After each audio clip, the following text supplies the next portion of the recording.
Hitler had France crushed, Britain isolated, and most of Europe under his boot by the summer of 1941. He was at the peak of his power, standing on the edge of total victory, and then he made the decision that would destroy everything. Operation Barbarossa, the invasion of the Soviet Union, launched on June 22nd with 3 million German troops smashing across the border into Stalin's territory. This wasn't just a mistake, it was the mistake, the single catastrophic blunder that turned inevitable German dominance into inevitable German annihilation. And here's why it was so staggeringly stupid. First, basic history. Napoleon tried invading Russia in 1812 with the largest army Europe had ever seen, made it all the way to Moscow, and then winter and Russian scorched earth tactics destroyed him so completely that it broke French dominance forever. Every German general knew this story. They studied it in military academy, and yet Hitler thought he was special enough to succeed where Napoleon failed. The invasion came from Hitler's deranged racial ideology mixed with geopolitical paranoia. He believed Slavs were racially inferior subhumans, thought the Soviet Union was a Jewish Bolshevik conspiracy that needed to be annihilated, and convinced himself that Germany needed Lebensraum, living space in the east where German colonists would replace the populations his Einsatzgruppen death squads murdered. It wasn't rational strategy, it was genocidal fantasy dressed up as military planning. And the entire invasion was designed not just to conquer, but to exterminate. The infamous Hunger Plan called for deliberately starving 30 million Soviet civilians to death so Germans could take their food and land. The initial assault was devastating. German panzers encircled entire Soviet armies, captured millions of prisoners, and pushed hundreds of miles into Soviet territory in weeks. And for a brief moment, it looked like Hitler's gamble would pay off because Stalin's purges in the late 1930s had executed or imprisoned most competent Soviet military leadership, leaving the Red Army commanded by terrified yes-men who couldn't adapt. But here's what Hitler fatally underestimated.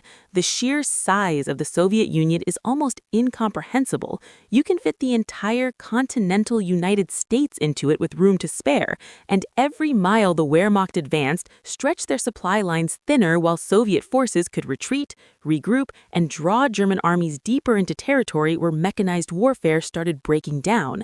The Eastern Front wasn't like France, where you could blitz through in 6 weeks. It was an endless horizon of forests, swamps, and steppes, where roads turned to mud, where Russian winter temperatures dropped to -40 degrees and froze vehicle engines solid, where German soldiers wearing summer uniforms because Hitler promised quick victory found themselves dying of exposure. Stalin, for all his monstrous flaws, understood that Russia's greatest weapons were space and time. He could trade thousands of miles of territory for months of preparation, move entire factories beyond the Ural Mountains where German bombers couldn't reach them, and conscript millions of replacements while Germany was already scraping the bottom of its manpower barrel. The strategic insanity becomes clear when you realize Hitler opened a two-front war, the exact mistake that destroyed Germany in World War I, forcing the Wehrmacht to fight in Russia while still facing Britain and, after December 1941, the United States with its massive industrial capacity. Every German general with a functioning brain warned Hitler this was suicide. Fight one enemy at a time, consolidate your European conquests, make peace or at least armistice with Britain before taking on another massive power. But Hitler's ideology wouldn't allow it because he genuinely believed the Soviet Union would collapse in weeks, that Slavic peoples were too inferior to mount effective resistance, that communism was such a weak system it would crumble the moment German boots crossed the border. He set a timetable of 3 to 4 months to completely defeat the Soviet Union, which shows how detached from reality his thinking had become. You can't conquer a country of 200 million people spread across 11 time zones in 3 months. It's logistically impossible even if they don't fight back. The Wehrmacht came terrifyingly close to Moscow in December 1941, close enough that German officers could see the Kremlin spires through their binoculars, but they never took it because Soviet resistance stiffened, Fresh Siberian divisions arrived just in time, and Russian winter hit like a hammer, freezing German vehicles, weapons, and soldiers, while Soviet equipment had been designed for these exact conditions.